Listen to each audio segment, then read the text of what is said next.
Hi my loves and welcome back to my channel. Thank you for being here. I am finally here with a very long overdue March and April reading wrap up. I was traveling towards the end of March, so I couldn't do a reading wrap up like I usually do, and I thought I'd just combine them this month. More books to talk about, honestly, and I haven't read like an insane amount over the past 2 months, so it kind of works out well. I feel like there's a good amount to talk about. So in March and April, I think I read about 15 books, which is pretty good for me. That's about 7 a month. A lot of those were thrillers and romances, along with some fantasy and fantasy romance thrown in there. I also had a lot of like amazing reads, but a lot of disappointments and kind of wish I had DNF'd. I didn't have any DNFs, so I feel like that's a good thing, but I probably could have, if I'm honest. So I'm gonna pull up Goodreads because I can't remember what I first read. I started March out with a very anticipated read and a very popular read, and that is Say You Swear by Megan Brandy. I have heard incredible things about this. I was so excited to go into this. If you know me, you know that I love a good sports romance. I was very excited. Unfortunately, this did not live up to any of my expectations. Hey Maze. I was very bored throughout this. I didn't like any of our characters apart from our main love interest. I loved him, but everyone else just was really getting on my nerves. It was very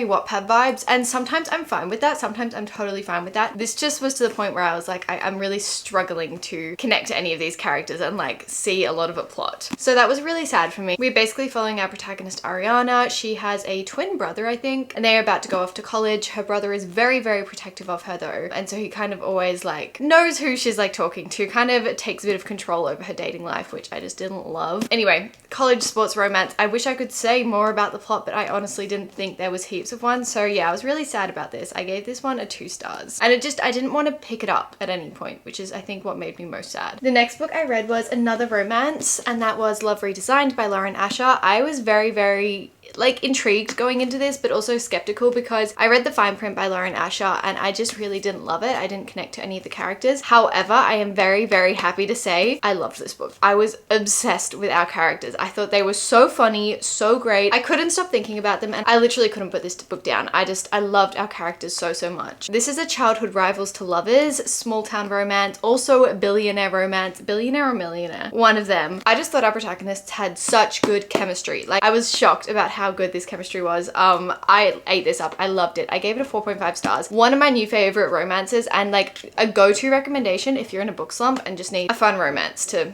get you out of it. It's so much fun. The next book I read was a fantasy, and that is Masters of Death by Olivia Blake. This was my first Olivia Blake book. I was so nervous going into it, and again, very happy to report that I absolutely loved it. I'm very much obsessed with the way Olivia Blake writes. I think she writes so lyrically, so beautifully, but also engaging. Like, I couldn't put it down, and I loved the dynamics between like our main kind of found family in this. This is a very interesting plot to explain. We are basically following a vampire who is a real estate agent and trying to sell a house, but the house has a ghost problem. We are also following the godson of death. It's a bizarre plot and it is so much fun.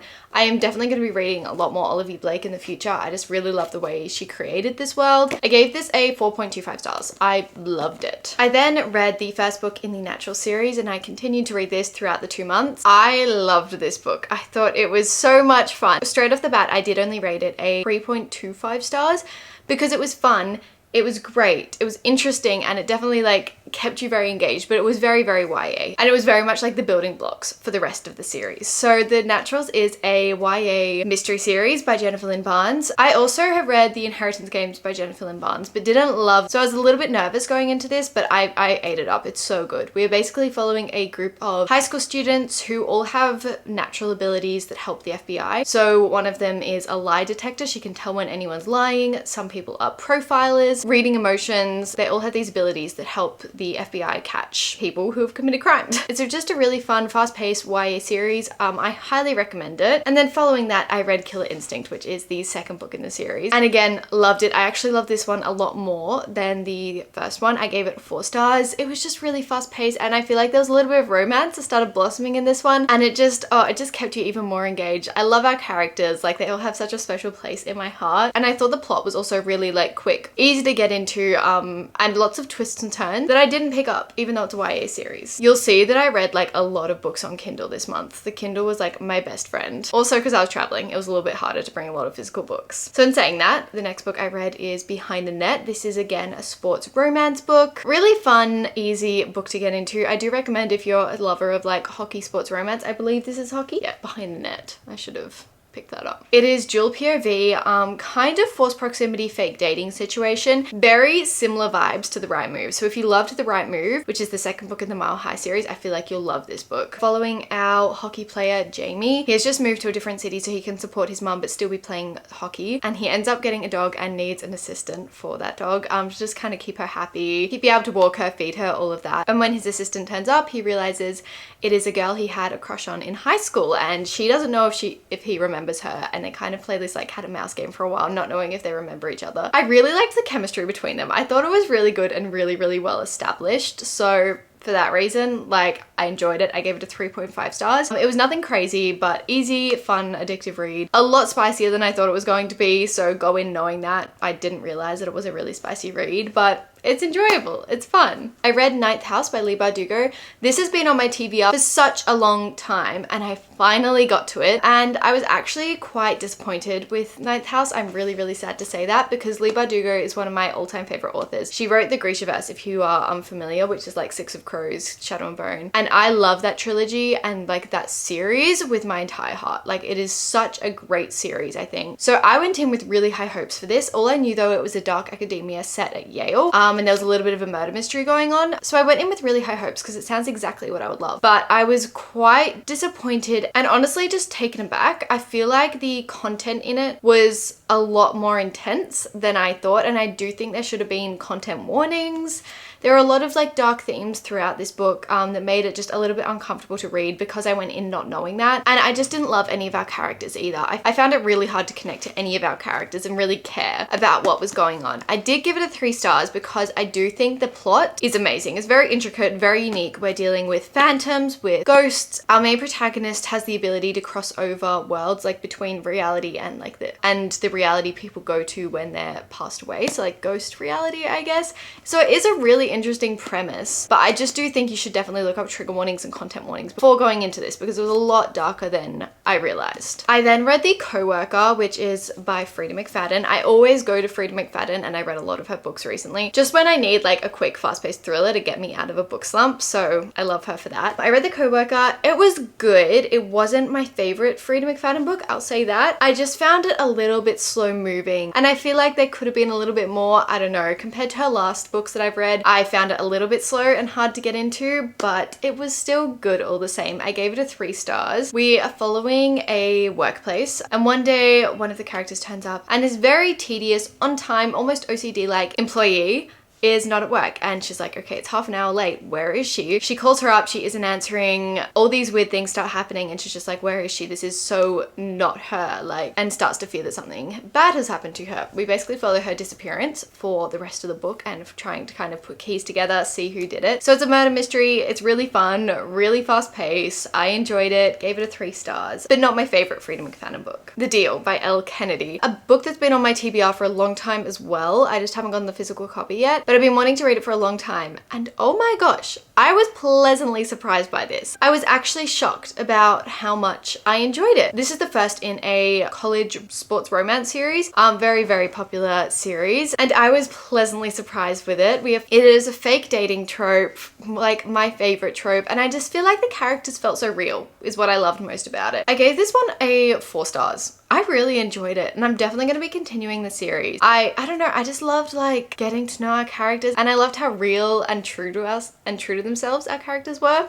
Loved it. I then read All In, which is the 3rd book in the Natural series. This was definitely my favorite one in the series so far. There's one more to go after this, and I haven't read it yet, but this was definitely my favorite in the series so far. There were a lot of like mathematical terms in this, which made it a little bit confusing, but still great. It's a YA thriller. It's not ever going to be that confusing. Obviously, I'm not going to talk about the plot too much in this one because I don't want to spoil anything, but basically throughout the series, each book is solving one crime, And then there's this kind of overall underlying crime that goes throughout the book, if that makes sense. So we've kind of got two plots in one. There was a little bit more romance in this one. It was just so much fun. I gave it a 4.25. I really enjoyed it. It's definitely a series I'm really enjoying and probably will get the completed set of when it is available in Australia, because it is impossible to get at the moment. Taming Seven by Chloe Walsh, my most anticipated release of the year. This is the 5th book in the Boys of Tommen series. The Boys of Tommen is like my all-time favorite romance series. I love it to pieces. If you know my channel, if you know me, you know this. So this was such an anticipated release for me. There was a lot of mixed reviews about this, but I personally really enjoyed it. I will say I'm a Joey and Aoife kind of girl, so the relationship in Saving and Redeeming Six, that's my favorite. But a lot of people were anticipating this relationship, which is Claire and Gibbsy. Whilst I wasn't anticipating it as much as everyone else. Like I wasn't rooting for them as much as everyone else. So I feel like for that reason, it wasn't that hard to disappoint me. I was just really happy to be back in this friend group, back in the world, and kind of see where all of our couples are now. Like I love that you got glimpses of our other couples in this book. So I gave it a 5 stars. I really enjoyed it. There isn't anything I would change. The only critique I have is that I want more.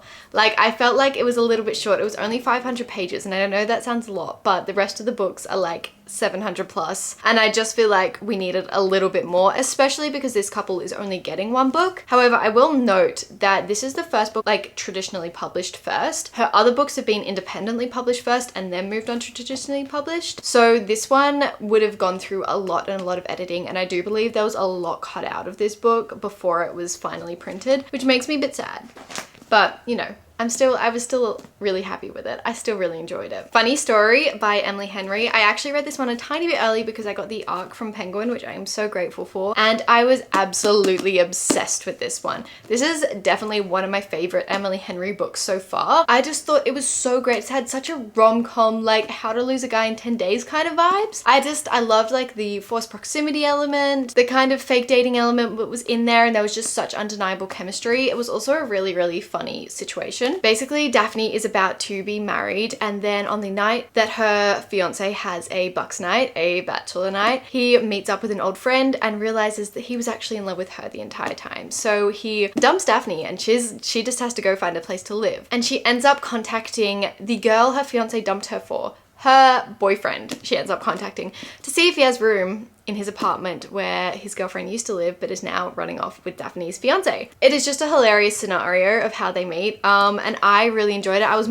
laughing out loud multiple times during this as well, which I love Emily Henry. She makes me feel every emotion possible. So I gave this a 4.75 stars. It was just off of 5 stars, but honestly, now that I'm thinking about it, I kind of do want to give it a 5 stars. Like the only reason I didn't is because it didn't like hook me completely. Like I definitely could put it down, but I was still, every time I picked it up, I was immediately back in, if that makes sense. But yeah, there was just some like a tiny thing missing, and I can't exactly say what it is. So it's a 4.75 stars. I actually read this a little bit earlier in the month, but I forgot to include it, so I'm sorry. But The Reappearance of Rachel Price. This is Holly Jackson's newest release, and I really enjoyed this book. This is a YA thriller standalone. Holly Jackson also wrote the Good Girl's Guide to Murder series, which is like one of my all-time favorite YA series. This was really fun. I really enjoyed it. I did think the plot twists were quite good. We are following Belle, whose mother disappeared when she was like 2 years old or something like that. She's filming a documentary. Well, not she is filming. People are filming a documentary and asked to interview her about it, her and her dad, and they are undergoing this process of filming this documentary when Rachel Price, her mum, suddenly reappears. I feel like it's a really interesting premise for a thriller, like not your typical mystery. And so for that reason, I really enjoyed it, and I didn't really see the plot twist coming, which I always love. And again, Holly Jackson never misses on a quick YA thriller to just grip you and not let you put it down. I then read Happily Never After by Lynn Painter. This was good. It was definitely entertaining, but not my favorite. I did go into this thinking it was a YA romance, and it is very much an adult romance. It is a funny premise. We are following Sophie, who finds out just before she's going to get married that her husband or fiance has cheated on her. So she hires someone to disrupt their wedding and say that they have a reason for them not to get married. And that's her kind of out. Like, so she doesn't have to marry him and doesn't have to humiliate herself. Only he gets humiliated. Once people hear about this situation, people start contacting her and asking how she did this. And her and this protestee join a little alliance, and they they begin helping people get out of terrible relationships on their wedding day. So it's very funny. It's a very funny little premise and it's a very quick little read, but I just didn't love it as much as I was hoping to. It was a little bit bored throughout it, and I feel like the chemistry was a little bit lacking between our protagonists. So for that reason, I gave it a 3 stars. It was fun. I just didn't love it as much as I hoped. And I do love Lynn Painter's writing. So I don't know. I was hoping for a little bit more. The last book I read in April was Do Not Disturb by Freddie McFadden. This is again an adult thriller, fun, easy, addictive. I actually loved this one so much more. I know that a lot of people don't love this, but I personally was hooked. I needed to know what happened. I read this in one day, in one sitting. I couldn't put it down. I highly recommend this one. I don't really want to tell you the premise because I feel like going in blind is the best way to go into this book. It is just so bizarre and there are so many plot twists that I did not see coming. When I say there's plot twists that I do not see coming, a lot of the time I will guess plot twists, and that's why I feel like it's important to mention when I don't, because that means there is some clever writing going on and some clever plot building, and I absolutely loved it. I couldn't put it down. I gave it a 4 stars. I just think she is the queen of fast-paced easy thrillers to always get you out of a book slump, and just if you need something quick. Also, they're all on Kindle Unlimited, which is amazing. So those are the books I read in April and March. I hope you enjoyed. I am sorry that this was so late, but we finally got it out to you. Thank you so much for watching, and I'll see you next time.